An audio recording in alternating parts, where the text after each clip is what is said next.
Hi guys, today we're going to take a look at Draken walls for level 300 plus Paladin, and we're going to look at two different ways of hunting here, both north walls and south walls. You can see my results here. I've put in the brackets that familiar does not survive, so actually the Paladin familiar is not going to be that useful here. In my experience, it dies after like 2 or 3 minutes, so it's not really worthwhile.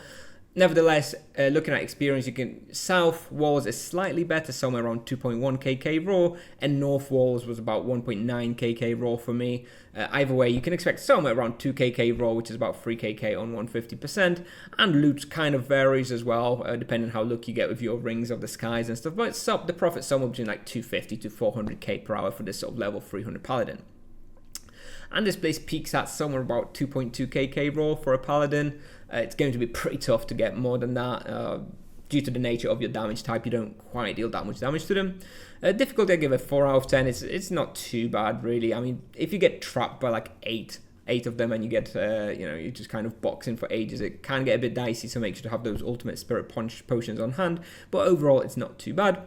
With regards to bestiary, it's about 2.5 hours for war masters and 8 hours for spell weavers. Now at this point I will mention that usually I only do war masters here. I don't bother with spell weavers because at a higher level you will probably want to be hunting Wrath of the Emperor, Draken Abominations and Draken Elites, and that's where you normally complete spell weavers, so I wouldn't really waste too much time worrying about completing spell weavers here. Moving on, I recommend level 300 plus. Before level 300, it's really awkward to hunt here. You don't really deal enough damage and they heal quite a bit, so it doesn't feel good. I do recommend level 300 plus. Honestly, even slightly higher level probably would feel a lot better here. You will need the Wrath of the Emperor quest line up to mission 6, I believe. Either way, it's the mission where you actually go out and start hunting the lizard nobles in the lizard city. And this place can effectively be hunted by knights. This is mostly a knight solo play, is the most popular. Paladins also can hunt here. Druids and sorcerers, I've tried it before. You can do it, but I don't recommend it. I don't do it. It really doesn't feel very good. You can do it, it's just not good, so I would not recommend it.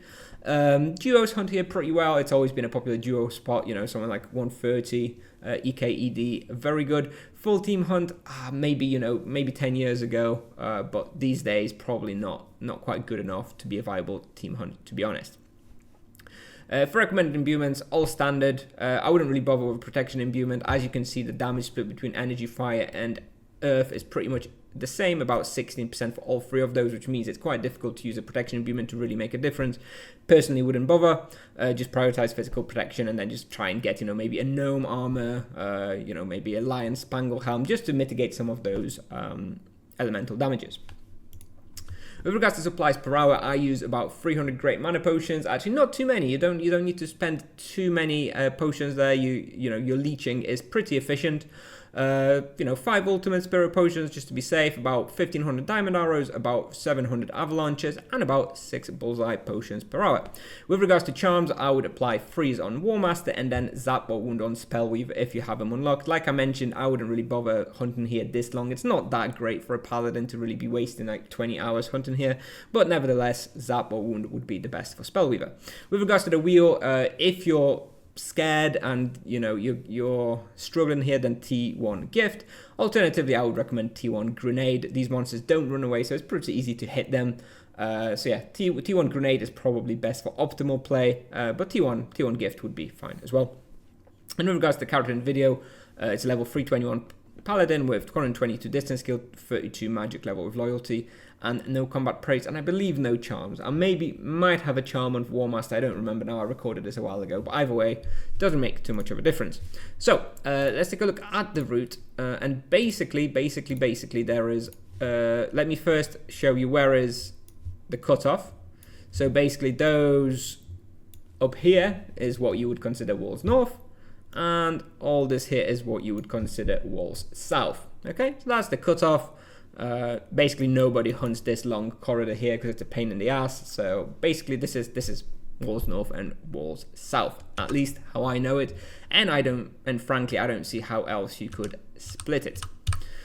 So for walls north, basically for walls north and walls south, it's basically the same thing. I mean, loads of you probably have hunted walls before. You go up to the top of the tower, then you go down a level, down another level, and then just go to the next room. Basically, you do a pull here, you go up a level, do a pull here, go down 2 levels on a, even the lower level here, do a pull here, then you like go up the corridor, again, do a pull here, do a pull here, do a pull level below, and keep going. And then when you get to the very sort of last room of Walls North, so you'll clear this room up here, you'll then go two levels, and instead of coming back up, you kind of just circle back. You sort of circle back to this level and then go backwards all the way back to the first room. And then again, once you get to the first room on sort of your way back, after you've cleared the top level, you go down 2 levels and then just sort of run through the corridor to the north and restart. It's, it's quite hard to describe, but it's pretty obvious, pretty basic. Everyone's hunted walls before, I'm pretty sure, and this is how it always is. And it's exactly the same on the south spawn, except you only have four towers instead of 7 like in the north. So the thing about south walls is that there's less respawn, there's fewer towers, but they're more dense, so you actually can make more experience in walls south if the respawn keeps up. So just make sure to be definitely killing all of the monsters on all 3 levels, and if you're really fast and you're really killing fast, you might even want to consider going down an extra level down and just clearing those. But I think at that point you're going to be killing some lizard Zauguns, so up to you if you want to be doing that. Anyway, that's what I have for you today, guys. I mean, obviously, Draken Walls, one of the most iconic and popular spots in Tibia over the years, so I don't know how useful this guide is. Maybe you'll find it a little bit useful, at least, I hope so. But yeah, if you have any questions, make sure to let me know in the comments. Alternatively, feel free to catch me on our Discord server where I'm very active, always happy to answer any questions. Thank you for watching, and I'll see you in the next one. Bye-bye.